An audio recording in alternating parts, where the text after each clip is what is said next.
Morning all of you. सत्र 2023-24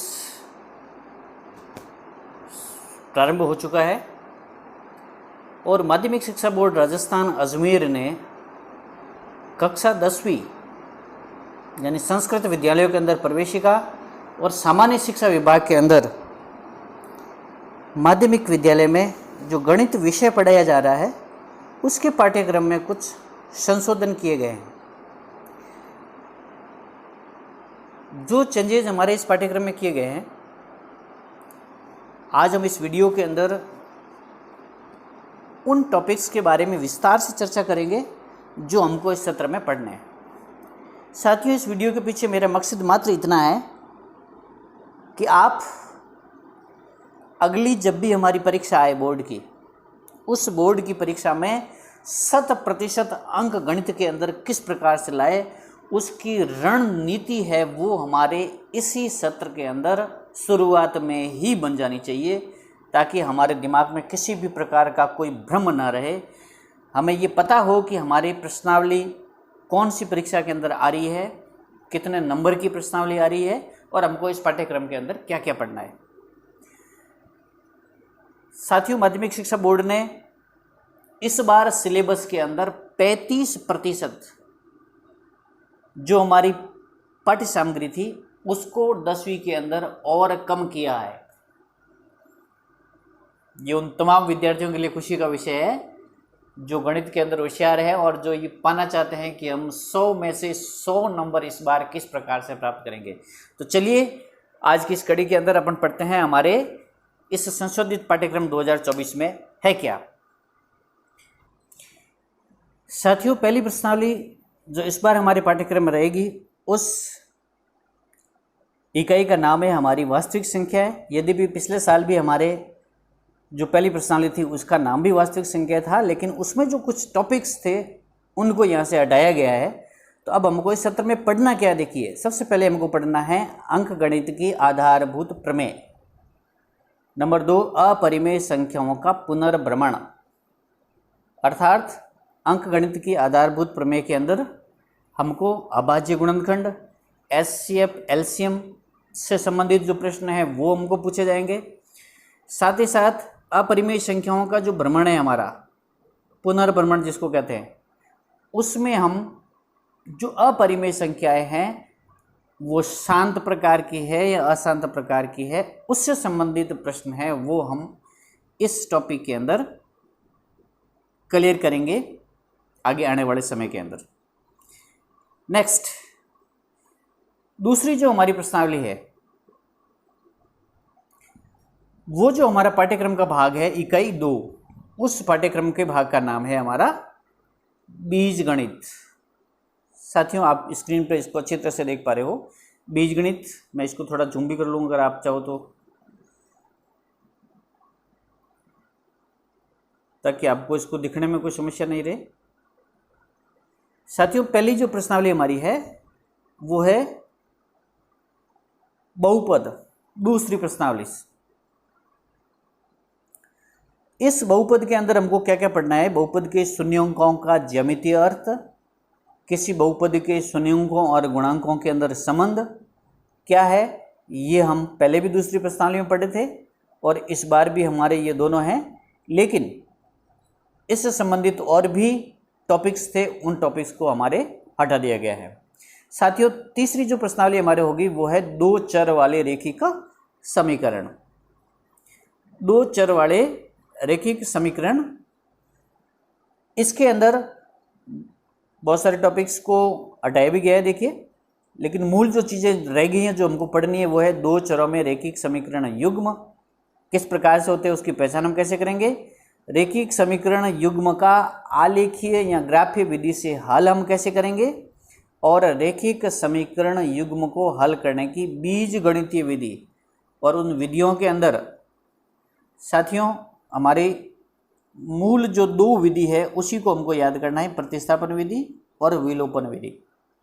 साथियों, मैं आपको कहूँ तो इसमें हमारे जो 5 या 6 नंबर का प्रश्न बड़ी परीक्षा के अंदर हर बार पूछा जाता था, वो इस बार भी पूछा जाएगा। निश्चित रूप से ये प्रश्नावली हमारे लिए महत्वपूर्ण है। तो आपको इस ग्राफीय विधि के द्वारा हल, ये हमारा अगले जो वीडियो आएगा उसमें हमारा पहला ही टॉपिक ये होने वाला है। नेक्स्ट हमारी चौथी जो प्रश्नावली है, उस प्रश्नावली में द्विघात समीकरण के अंदर हमको क्या क्या पढ़ना है, द्विघात समीकरण, गुणनखंडों द्वारा द्विघात समीकरण का हल कैसे करेंगे, और समीकरण को हल करने के बाद उनके जो मूल यहाँ हल आएंगे उनकी प्रकृति कैसे होगी, जिसमें अपन a1/a2, b1/b2, c1/c2 पढ़ते थे, वो चीज़ें हम इस द्विघात समीकरण के अंदर पढ़ेंगे। साथियों, नेक्स्ट जो हमारा टॉपिक है 5वां समांतर श्रेणी, इसके ऊपर मैंने पूर्व में भी वीडियो बनाए हैं, तो आप इसको उन वीडियो को भी जा करके देख सकते हो। लेकिन इस बार जो हमें मुख्य रूप से पढ़ना है वो समांतर श्रेणियाँ, समांतर श्रेणी का nवां पद कैसे ज्ञात करोगे, समांतर श्रेणी के प्रथम n पदों का योग, ये 3 टॉपिक है वो मुख्य रूप से हमारे समांतर श्रेणी के अंदर रखे गए थे। उसमें समांतर श्रेणी के n पदों के योग तक ही हमारे पास पिछली बार भी थी, तो इसमें ज़्यादा मुझे कोई चेंजेस नज़र नहीं आ रहे हैं। 5वीं प्रश्नावली हमारी वैसी की वैसी होने वाली है। नेक्स्ट, निर्देशांक ज्यामिति। इस इकाई के अंदर हमारा जो मूल टॉपिक है वो है 7वीं प्रश्नावली के अंदर निर्देशांक ज्यामिति।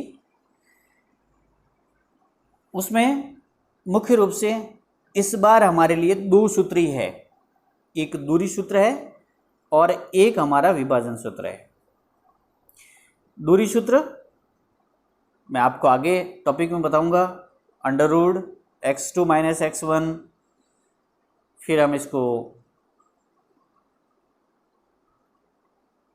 y2 - y1 और इनका होल स्क्वायर, वो जो सूत्र था वो सूत्र मैं आपको निश्चित रूप से बताऊंगा आगे, इसके ऊपर बाकायदा मैं बिल्कुल वीडियो बनाऊंगा। और विभाजन सूत्र जो हमारा है उसमें भी हम 2 बिंदुओं के बीच में अगर कोई बिंदु स्थित है तो उस बिंदु के निर्देशांक क्या होंगे वो भी हम इस प्रश्नावली के अंदर कवर करने की कोशिश करेंगे। नेक्स्ट हमारे लिए जो अगला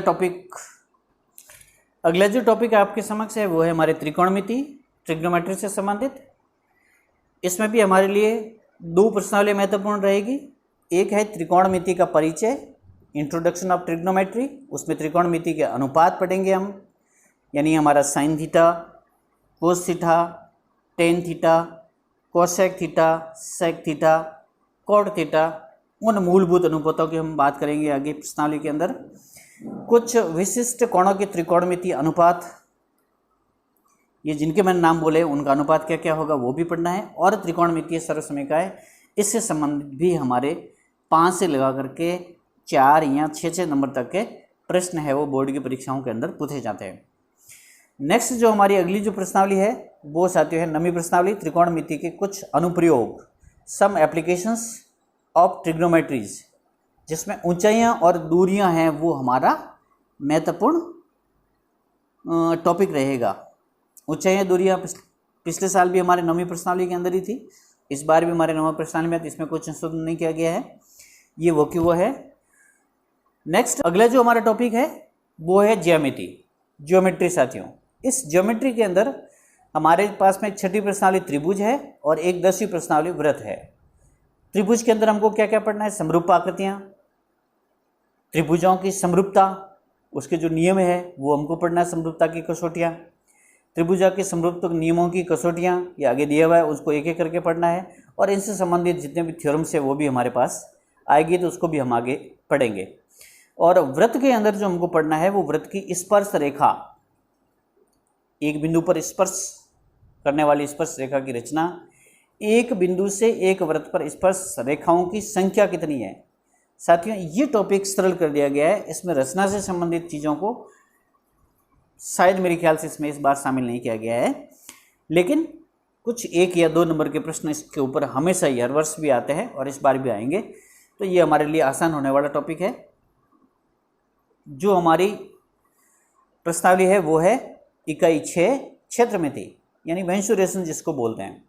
इसमें हमको 11वीं और 12वीं प्रश्नावली के अंदर 11वीं में वृत्तों से संबंधित क्षेत्रफल, एरियाज रिलेटेड टू सर्कल्स, जिसमें मुख्य रूप से त्रिज्याखंड और वृत्तखंड के क्षेत्रफल हमारे सामने होंगे। त्रिज्याखंड साथियों, आपको ध्यान होगा, एक वृत्त की त्रिज्याओं के द्वारा वृत्त का काटा गया खंड, इस भाग का क्षेत्रफल कैसे ज्ञात करते हैं, वीडियो के अंदर मैं आपको बकायदा बताऊंगा और इस पर वीडियो भी बनाया हुआ है पूरा। फिर जो हमारा वृत्तखंड है, इसमें वृत्त की जीवा के द्वारा वृत्त का जो काटा गया खंड है, उस पर उसका क्षेत्रफल हम कैसे ज्ञात करेंगे, वो भी मैंने वीडियो के अंदर बताया है। और यहाँ भी थोड़ा सा मैं आपको दोहरा दूँ, पाई आर स्क्वायर थीटा बटा 360, ये हमारे इस त्रिज्या खंड का क्षेत्रफल ज्ञात करने का सूत्र है। और पाई आर स्क्वायर थीटा बटा 360 माइनस यहाँ केंद्र के अंदर जो त्रिभुज बनेगा, उस त्रिभुज के क्षेत्रफल को हम उसमें से घटा देंगे, तो हमारे पास ये जो वृत्तखंड आपको दिख रहे हैं, ये वृत्त का जो भाग जीवा के द्वारा काटा हुआ भाग है, इसका क्षेत्रफल निकाल लेंगे। फिर अगली जो प्रश्नावली हमारी है 12वीं प्रश्नावली, उसमें पृष्ठीय क्षेत्रफल और आयतन, इससे संबंधित सवाल भी हमको पूछे जाएंगे। ये भी पिछली बार भी थे हमारे। ठोसों के संयोजन का पृष्ठीय क्षेत्रफल और ठोसों के संयोजन का आयतन। अब उसमें ठोस कौन कौन से थे? ठोसों में हमारा बेलन था, शंकु था, गोला था, अर्धगोला था। इनके संयोजन से जो भी आकृति बनती है, उस आकृति का क्षेत्रफल भी हमको ज्ञात करना है।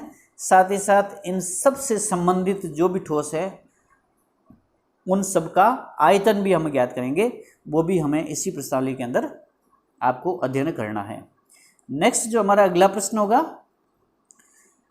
अगली जो मूलभूत प्रश्नावली हमारे सामने है, इकाई 7, सांख्यिकी एवं प्रायिकता, स्टैटिस्टिक एंड प्रोबेबिलिटी। सांख्यिकी के अंदर हमको इस बार क्या करना है, वर्गीकृत आंकड़ों का मध्य ज्ञात करना साथियों। वर्गीकृत आंकड़ों का बहुलक ज्ञात करना है और वर्गीकृत आंकड़ों का माध्य ज्ञात करना है। बस ये मूल 3 ही प्रकार के सवाल हैं, यही हमारे सामने आते हैं। इसके अलावा उसमें माध्यक से संबंधित और भी प्रश्न थे। वर्गीकृत जो समांतर माध्य है उससे संबंधित छोटे छोटे सवाल भी थे, लेकिन इस बार बड़े जो प्रश्न हमारे 5 या 6 नंबर के आते हैं, उसमें से तीनों में से हमारा एक प्रश्न हमेशा ही आता है। उसके ऊपर मैंने एक अलग से वीडियो भी बनाया रखा है, आप चाहो तो हमारे इस चैनल में वीडियो की जो प्लेलिस्ट बनी है उसमें जाकर के देख सकते हैं। अगली जो हमारा लास्ट इस पाठ्यक्रम का जो हिस्सा है वो है प्रश्नावली 14, प्रायिकता, प्रोबेबिलिटी। इसका भी हमारे 4 नंबर का सवाल बोर्ड की परीक्षाओं के अंदर साथियों पूछा जाता है। 4 नंबर का सवाल प्रोबेबिलिटी से संबंधित पूछा जाता है। प्रायिकता क्या है और उसके सैद्धांतिक दृष्टिकोण क्या है, यानी सभी संभव परिणाम वो हमको नीचे लिखना है, और सभी संभव परिणामों के अंदर ई के अनुकूल जो परिणामों की संख्या है उसको हम ई लिखते हैं। आपको ध्यान हो तो हम इस प्रकार से पीई करके उस प्रायिकता का सूत्र लिखते थे। ई के अनुकूल परिणामों की संख्या, ई के अनुकूल परिणामों की संख्या और सभी संभव परिणाम, सभी संभव परिणाम या सभी संभव घटनाएं जो भी है, इस प्रकार से हम इसका सूत्र लिखते थे, और ये भी 4 नंबर का है। तो साथियों इस बार हमारा पाठ्यक्रम कम है, तो निश्चित रूप से हम बढ़िया तैयारी करेंगे, और मुझे पूरा विश्वास है कि हम इस बार 100 में से 100 नंबर लाएंगे,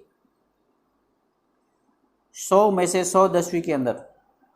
साथियों आप इसी प्रकार से हमारे साथ बने रहिए, हमारे आगे आने वाले वीडियो को देखते रहिए। निश्चित रूप से हम ये 100% सफलता आपको प्राप्त करके दिखाएंगे। धन्यवाद।